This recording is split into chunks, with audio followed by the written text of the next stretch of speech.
Alors, ce matin,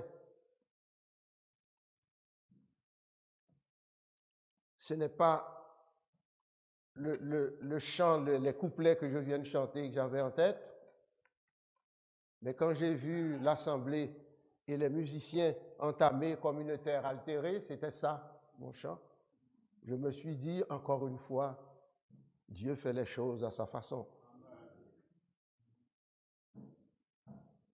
Le titre du message de ce matin, après le baptême, la tentation et la victoire. Et là-dessus, nous allons lire ensemble, vous avec moi, en même temps que moi, tous ensemble. Nous allons lire dans l'évangile de Matthieu, au chapitre 4, les 11 premiers versets.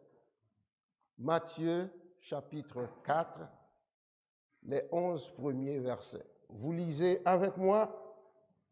Je ne serai pas seul à lire, mais vous lisez avec moi.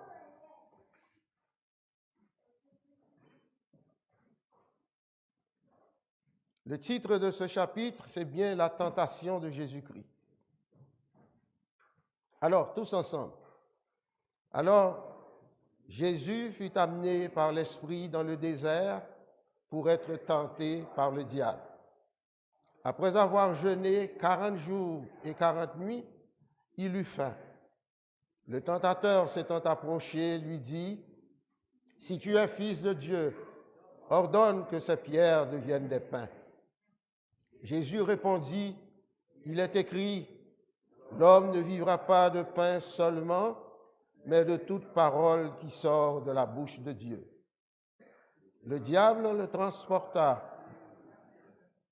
le plaça et lui dit, « Si tu es fils de Dieu, jette-toi en bas, car il est écrit, il donnera des ordres. »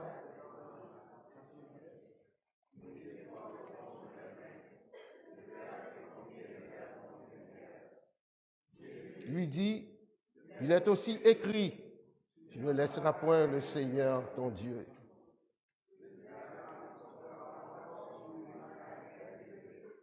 Lui montra tous les royaumes du monde et leur gloire, et lui dit, « Je te donnerai toutes ces choses si tu te prosternes et m'adores. » Jésus lui dit, « Retire-toi, Satan, car il est écrit, tu adoreras le Seigneur ton Dieu et tu le serviras lui seul. » Alors le diable le laissa, et voici des anges vinrent auprès de Jésus et le servaient.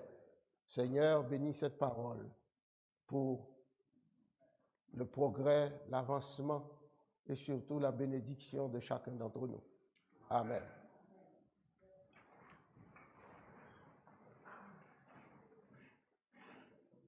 Alors, vous venez de lire avec moi, en même temps que moi,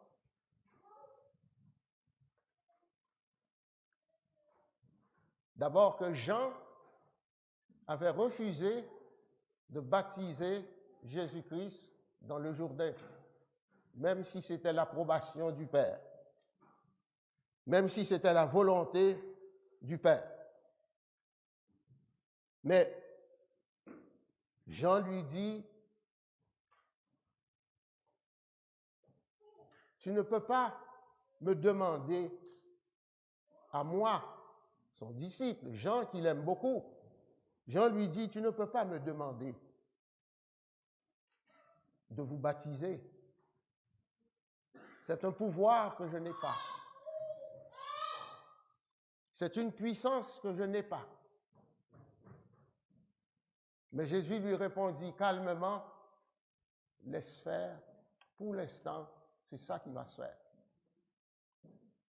Et donc, Jean mit de côté son ego, bien sûr, en se disant, il faut qu'il grandisse et moi, que je diminue. Jésus fut baptisé, le ciel s'ouvrit et la voix du Père se fit entendre. Celui-ci est mon Fils, bien-aimé, en qui j'ai mis toute mon affection. Il veut dire que celui-ci est mon fils bien-aimé, en qui et à qui j'ai donné toute mon approbation. Donc, Dieu le Père parle, Dieu le Fils est baptisé et Dieu le Saint-Esprit descend sur Jésus. Frères et sœurs, Dieu est unique. Et en même temps, Dieu est unique, mais en même temps, il se révèle sous trois personnes. C'est là un des mystères que nous ne pouvons pas vraiment comprendre, que nous ne pouvons pas vraiment pénétrer.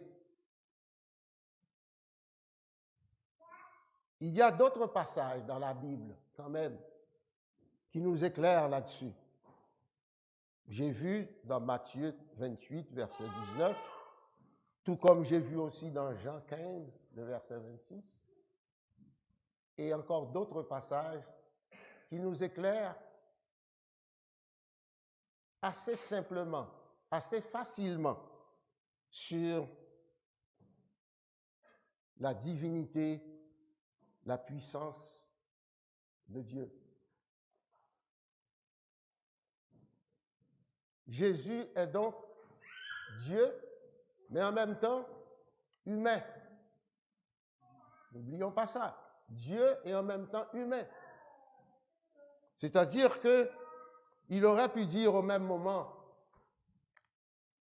en voyant ce que Jean a fait, Jésus-Christ aurait pu dire au même moment, je suis humain, je suis homme, rien d'humain ne m'est étranger. Mais la sagesse de l'Esprit divin, la sagesse de Dieu, lui a fait réagir autrement. Satan, le diable, est en train d'observer tout ça, frères et sœurs. Parce que Satan surveille toutes les occasions qui lui permettent de s'approcher de nous. Toutes les occasions de s'approcher de nous. La tentation du diable, c'est un exemple frappant, un exemple convaincant qui nous montre que Jésus est un être humain, mais en même temps, il est Dieu. Il est Dieu. C'est le témoignage même de sa pureté. Jésus a affronté la tentation sans broncher. Et c'est une vertu que nous n'avons pas, nous autres chrétiens que nous voulons être. Accepter les choses sans broncher, ce n'est pas aussi simple et aussi facile qu'on voudrait le croire.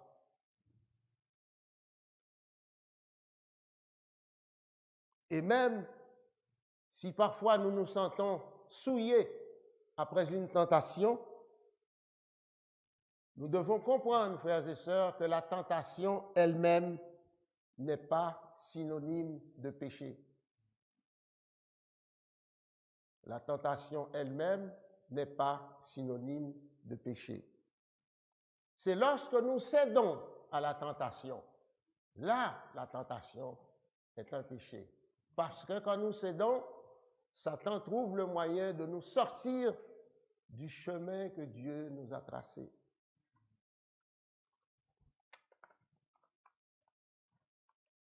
Faisons tout ce qui est possible, non seulement pour croire en la parole, mais surtout pour ne pas désobéir à Dieu.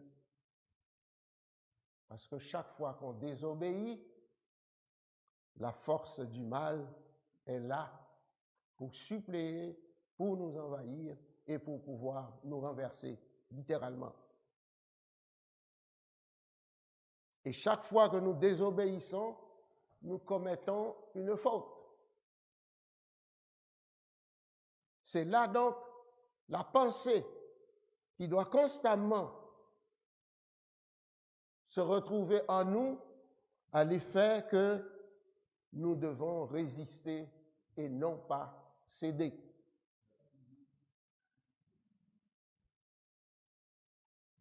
Regardez le travail de Satan.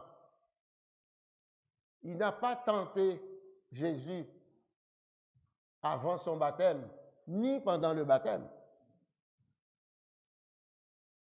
Mais il est allé dans le désert. Pourquoi? Parce qu'il se dit, c'est un homme, il doit être fatigué. Ou peut-être qu'il est affamé. Et si c'est le cas, Satan se dit que cet homme-là, il est vulnérable.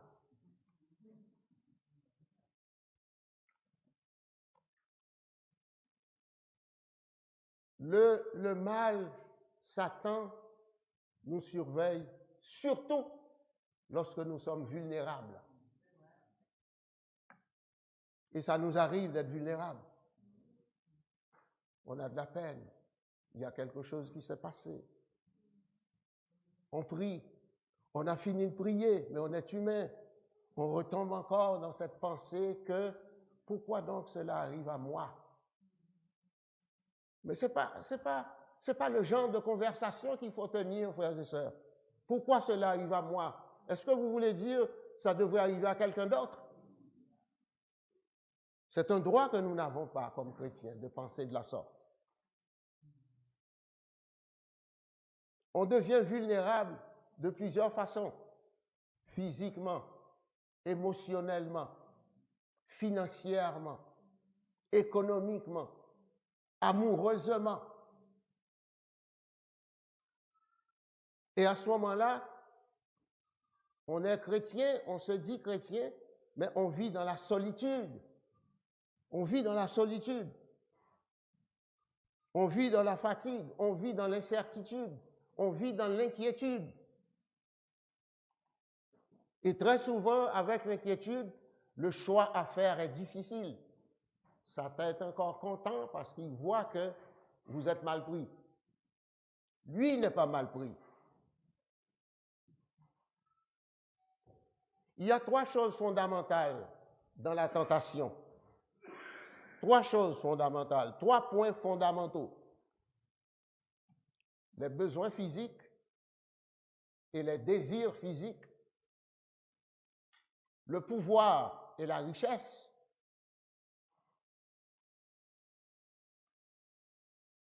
et l'orgueil.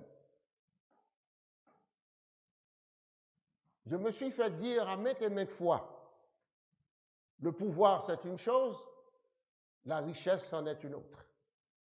Cependant, pour se croire heureux, il faut avoir les deux, et le pouvoir et la richesse. Vous savez comme moi ce qui se passe dans le monde depuis quelques années. Et ça, c'est parce que c'est récent. Mais pour les vieillards comme moi, vous devez savoir que ce qui se passe aujourd'hui dans le monde n'est pas nouveau.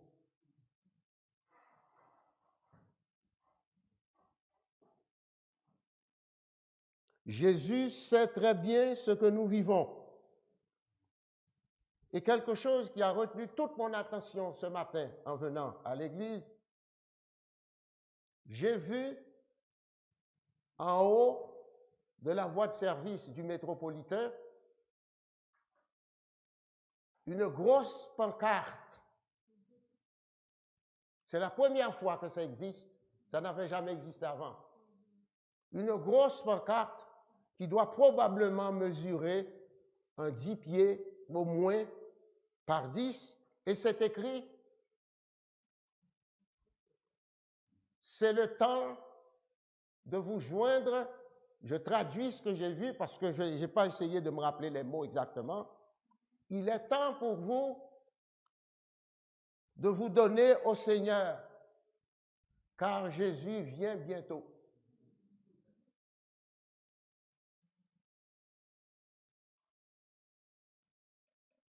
La tentation, c'est un temps d'épreuve, chers et sœurs. C'est pour vous éprouver et voir dans quelle mesure Vous croyez dans votre prédication, vous croyez dans ce que vous prêchez, vous croyez que Dieu est avec nous et que Dieu nous aime constamment.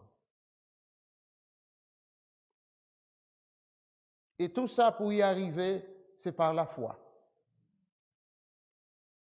Je le dis, je le répète, partout où je passe, chez moi comme ailleurs. Vous pouvez tout dire, si vous n'avez pas la foi, vous n'êtes absolument rien de rien. C'est par la foi.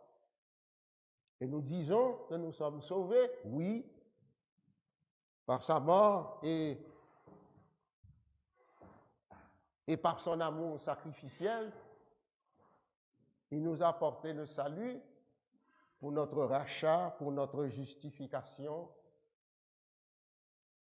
Mais il nous dit en même temps, vous êtes sauvés par la grâce, et il ajoute tout de suite après, par le moyen de la foi. Il faut y croire. Il faut y croire. Vous ne pouvez pas demander sans exiger. Vous ne pouvez pas demander quelque chose au grand maître de l'univers si vous ne croyez pas en lui. C'est pour ça qu'il nous a souligné quelque part. Heureux ceux qui n'ont pas vu et qui ont cru. Heureux ceux qui n'ont pas vu et qui ont cru. Jésus sait ce que nous vivons et il veut nous aider dans notre combat. Lui seul peut nous donner la force de résister, frères et sœurs. N'allez pas croire que vous êtes riche, vous êtes bien, vous avez de l'argent, vous avez des relations, le pouvoir est à vous. Comme j'ai entendu quelqu'un me dire devant moi, le monde est à moi. Et je n'ai pas dû intervenir. Je n'ai pas essayé de répondre à ça. Nous savons que par la foi, nous révélerons notre solidité en Jésus-Christ. Satan connaît son métier. En parcourant la Bible, vous savez déjà, dès la création, il a tenté Ève. Et nous savons tous ce qui est arrivé tout de suite après. Et nous voici. Je ne sais pas, mais je veux croire que nous n'étions pas créés pour mourir, frères et sœurs. Je veux plutôt croire que c'est le péché qui nous a amenés jusque-là. Donc, Satan a tenté Ève. Ça ne lui a pas suffi. Il est allé tenter Jésus dans le désert. Mais qui est Satan? C'est un ange déchu, Satan. Et malgré tout, dans sa position d'ange déchu, il nous rentre dans nos pensées des choses qui nous portent bien souvent à faire du tort ou à faire du mal. Parce que Satan, ne vous méprenez pas, hein? Satan connaît la Bible, hein? Satan connaît la parole, hein? Il connaît la Bible. Mais dans son travail, Satan ne fait que combattre tout cela qui essaie de suivre Dieu. Parce que si Jésus-Christ avait cédé à la tentation, eh bien, dites-vous bien que il aurait aussi échoué dans sa mission. Il aurait échoué dans sa mission. C'est-à-dire, il aurait échoué au lieu de mourir pour nos péchés et de nous offrir la vie éternelle. Remarquez bien, Satan cherche toujours à contrecarrer l'œuvre de Dieu. Toujours. Et je me suis dit hier soir, est-ce que ce qui est arrivé hier, si Dieu n'était pas là, est-ce que Satan n'aurait pas eu raison de moi? Sûrement en se disant, vous, je vous ai à l'œil, parce que ça fait longtemps que vous parlez de moi puis que vous me combattez dans mes œuvres. Frères et sœurs, je ne suis pas le seul. Hein? Surtout, ne croyez pas que je suis le seul.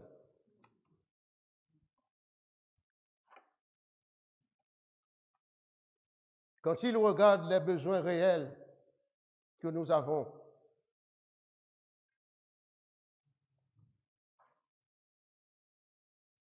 il regarde immédiatement les doutes que nous portons en nous.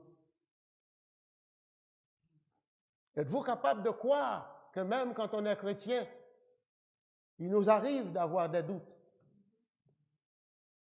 Parce qu'en étant chrétien, on n'a pas cessé d'être humain. Nous recherchons constamment la présence divine, mais on n'est pas seul. Satan vous attaque par vos amis. Votre ami le plus cher, même si vous n'avez pas confiance de croire en l'homme, mais ça nous arrive d'avoir confiance en quelqu'un. Une amitié de vieille date, notre ancien condisciple de classe. Mais à un moment donné, la vie étant ce qu'elle est, ça nous arrive d'avoir des doutes. Et quand on a des doutes, c'est comme une porte qui s'ouvre pour permettre au malin de rentrer.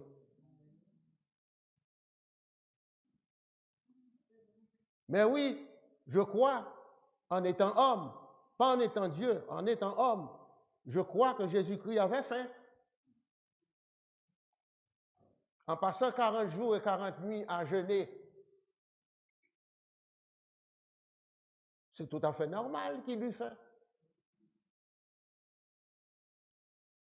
Et c'est pour ça que le malin lui dit, si tu es Dieu, si tu es le Fils de Dieu, ordonne que ces pierres deviennent du pain.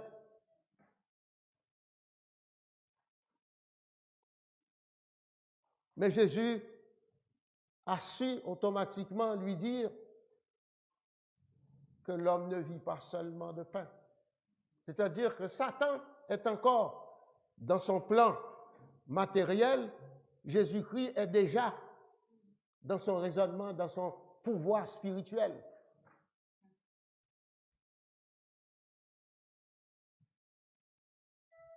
Combien de fois ça nous est-il arrivé d'être tentés parce que nous croyons que nous possédons, que nous méritons quelque chose de légitime? On ne mérite rien, frères et sœurs. On ne mérite rien. À croire que je m'appelle Jérémie ou que je m'appelle, je ne sais pas moi, Matthieu.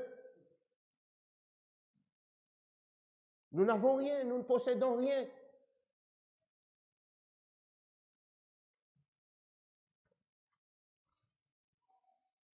La Bible nous répète plusieurs fois que nous partirons comme nous étions venus. Est-ce qu'il y a quelque chose de plus simple que ça? Et c'est pour ça qu'on veut travailler. C'est pour ça qu'on continue à espérer. Parce qu'on se dit, un jour, on croit un jour, il viendra. Il reviendra. Et quand il reviendra, il nous a demandé de nous préparer pour qu'il puisse nous retrouver irréprochables.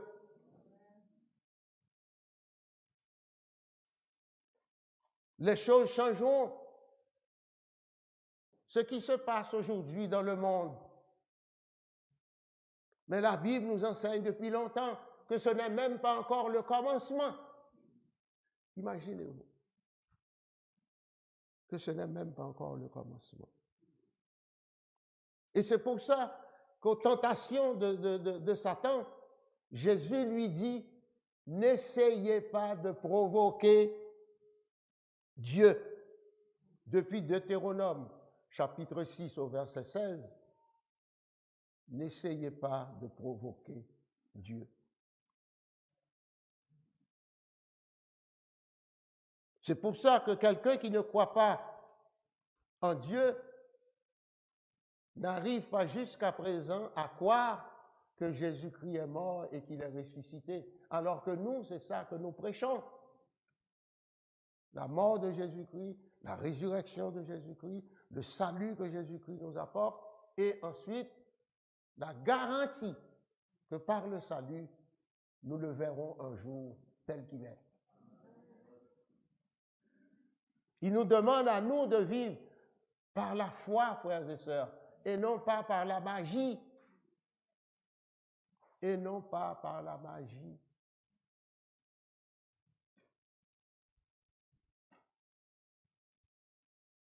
On rapporte que certains présidents qui ne croyaient pas du tout en la magie, mais qui voyaient ces ministres parfois se rendre chez le Hungan, qu'on appelle le Bokar, un Bokar, je ne sais pas, et qui allaient se faire battre pour pouvoir garder son poste de ministre au prochain changement ministériel. Et que ce ministre l'a rendu chez le diable, il n'était même pas encore sorti. Le président savait déjà que le ministre avait été chez.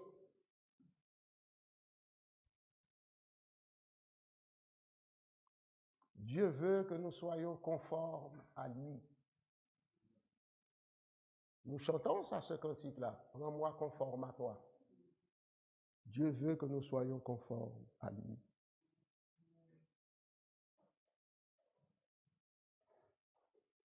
Jésus a vécu, a connu Jérusalem. Et du haut de la montagne de Jérusalem, Satan lui a demandé, lui a ordonné, parce que c'était à l'impératif ça. Il n'a pas demandé, il lui a ordonné. Si vraiment tu es le Fils de Dieu, Dieu a dit qu'il y aura des anges pour pouvoir s'emparer de vous et que vos pieds ne toucheront pas le sol. Si vous êtes vraiment, jetez-vous en bas. Ça, c'est l'impératif, ça. C'est un ordre qui passe à Jésus. Jetez-vous en bas. Et c'est là que Jésus lui a bien dit, retirez-vous, Satan. L'ordre que vous devez comprendre et l'ordre qui vous est assigné, sachez d'abord, avant tout, que Dieu contrôle tout. Que Dieu est le souverain maître de toutes choses. Sortez d'ici et surtout, au lieu d'essayer d'exagérer votre pouvoir sur les autres, comprenez que vous devez adorer Dieu et seulement Dieu.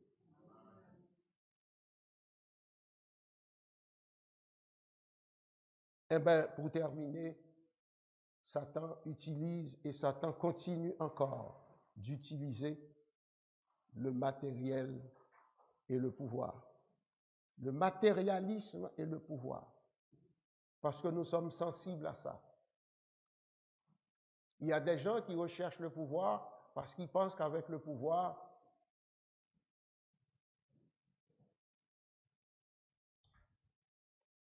que personne ne peut les voir, personne ne peut les toucher et qu'ils deviennent accessibles seulement par leur famille, par eux-mêmes.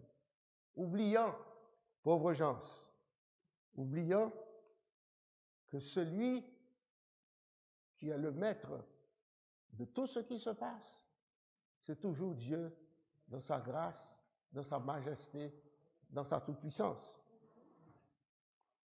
C'est le Seigneur ton Dieu, seul que tu adoreras et c'est lui seul que tu serviras. La victoire de Jésus-Christ, c'est symbolique quand on parle de Satan.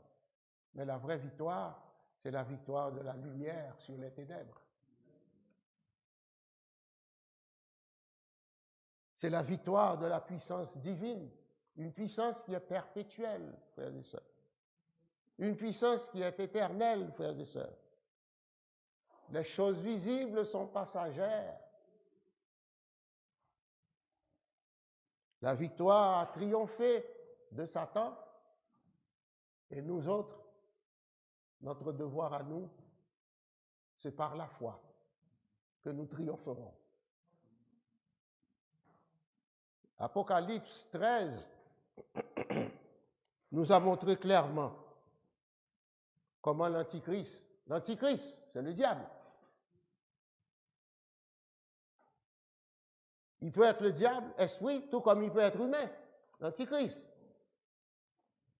Alors l'Antichrist, la bête, comme la Bible dit dans Apocalypse, tente de reproduire les actes de Christ et par là même essayer de nous confondre.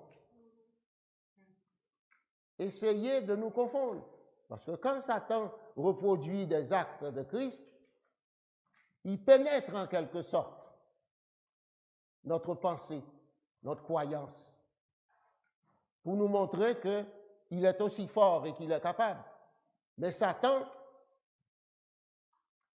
est sur terre et Dieu est en haut. La vérité là-dedans, c'est que Dieu manifeste son pouvoir constamment, éternellement. Et son pouvoir est infiniment plus grand que les sottises de Satan. Nous n'y croyons pas, nous ne vivons plus avec ces histoires-là. Parce que nous savons clairement que même si Satan est là devant nous,